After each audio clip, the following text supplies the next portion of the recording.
Since Donald Trump's return to office, he and Italian Prime Minister Giorgia Meloni have been pretty much best buds. Trump has variously described Meloni as, quote, beautiful, fantastic, and a great leader, while Meloni's apparent influence in Washington was the main reason that Politico crowned her the most powerful person in Europe last year. However, in the past week or so, relations suddenly cratered after Meloni, a conservative Catholic, described Trump's comments about the Pope as unacceptable, sparking a furious rebuke from the president. So in this video, we're going to do a little retrospective into the Trump-Meloni relationship, explain why they've fallen out, and how this fits into a wider European trend. Then subscribe and ring the bell for more.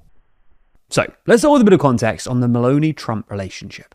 The two first met in person at a dinner at the Élysée Palace in December 2024, hosted by French President Emmanuel Macron to celebrate the reopening of Notre Dame.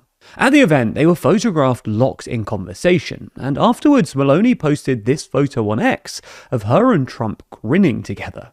A couple of weeks later, Meloni visited Mar-a-Lago, where Trump described her as, quote, a fantastic woman who's really taking Europe by storm. And Meloni was then the only European leader to be invited to Trump's inauguration in January 2025. Meloni was also conspicuously chummy with other senior Trump administration figures. In fact, she was so chummy with Trump's former right-hand man Elon Musk that Musk was forced to deny that the two were in a romantic relationship after describing Meloni as even more beautiful on the inside than the outside in late 2024. Meloni is also one of a few European leaders to defend J.D. Vance after he criticized Europe in his infamous Munich Security Conference speech last year. Vice President Vance was discussing something deeper: identity, democracy, freedom of speech. In short, Europe's historic role and mission.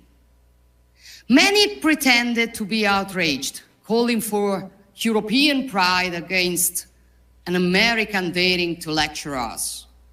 But let me tell you, as someone who is proud to be European, if those who were outraged had shown the same pride when Europe lost its strategic autonomy, tying its economy to autocratic regimes, or when European borders and our way of life were threatened by mass illegal migration, now we would live in a stronger Europe. In that same speech, Meloni argued that, quote, American liberal leftism was being imported into Europe, with the implication that European conservatives thus had an obligation to fight side by side with their American counterparts. To this end, Meloni has occasionally rode in behind Trump on American culture war issues.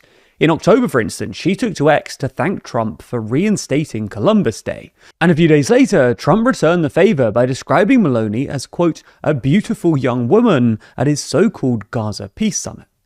Anyway, originally all of this looked like savvy political maneuvering on Meloni's part. She was able to present herself as a pragmatist who could act as a proverbial bridge between Washington and Brussels, someone who could communicate European perspectives to the White House and perhaps even talk Trump down when necessary. Her apparent influence in Washington also gave Italy more heft inside the EU, and helped her position Italy as being on an equal footing with the EU's traditional heavyweights, France and Germany. Domestically, it also screened off other potential Trump whisperers on the Italian right, including most notably Lega leader Matteo Salvini, an ardent Trump fan who's nominally Meloni's coalition partner, but spends a suspicious amount of time trying to outflank her politically.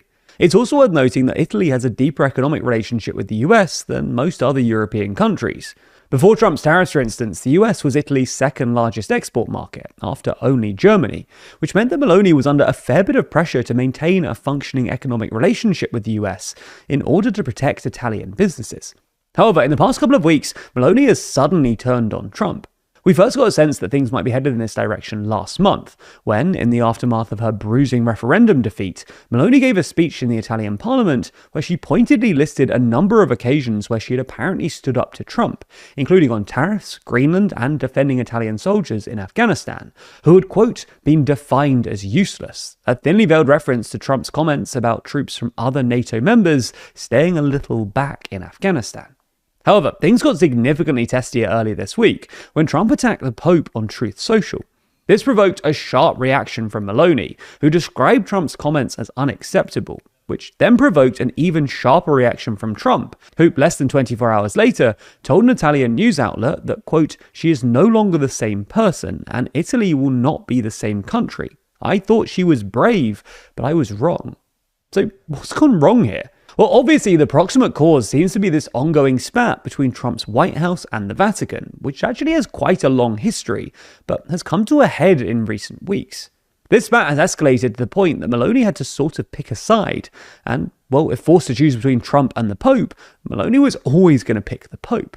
It's not just that Italy is a very Catholic country, but also because Meloni herself has made a lot of political hay out of her Catholicism.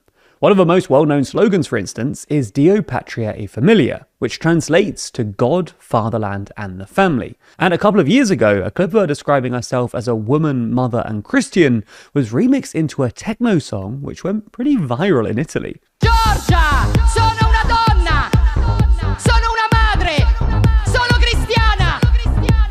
Interestingly, Trump actually posted another edit of a similar clip to Truth Social only a couple of months ago, which goes to show quite how quickly this relationship has deteriorated. Nonetheless, even if the Pope fiasco is the proximate cause, we see at least two other, more structural reasons behind the recent deterioration of relations. The first is the war in Iran. Most European countries are against the war for a variety of reasons, but Italy is especially so because it's especially exposed to the negative externalities. Not only is Italy a big energy importer, it also just signed a long-term gas deal with Qatar, which has since been jeopardized by the war and attacks on Qatari gas facilities. And its position on Europe's southern border means that Italy would be very directly affected by any refugee crises. This was made apparent in both Meloni's parliamentary address, where she described the war as, quote, a military operation that Italy did not agree with, and in her recent decision to suspend a long-standing defense agreement with Israel. Second, Meloni's chummy relationship with Trump has gone from being a political advantage to a political risk for her. This is in part because this chumminess just hasn't really achieved anything. Italy got slapped with the same tariffs as the rest of the EU, and Meloni has been unable to meaningfully influence American foreign policy, but also because Trump himself has become increasingly unpopular in Italy. And this speaks to a more general European trend.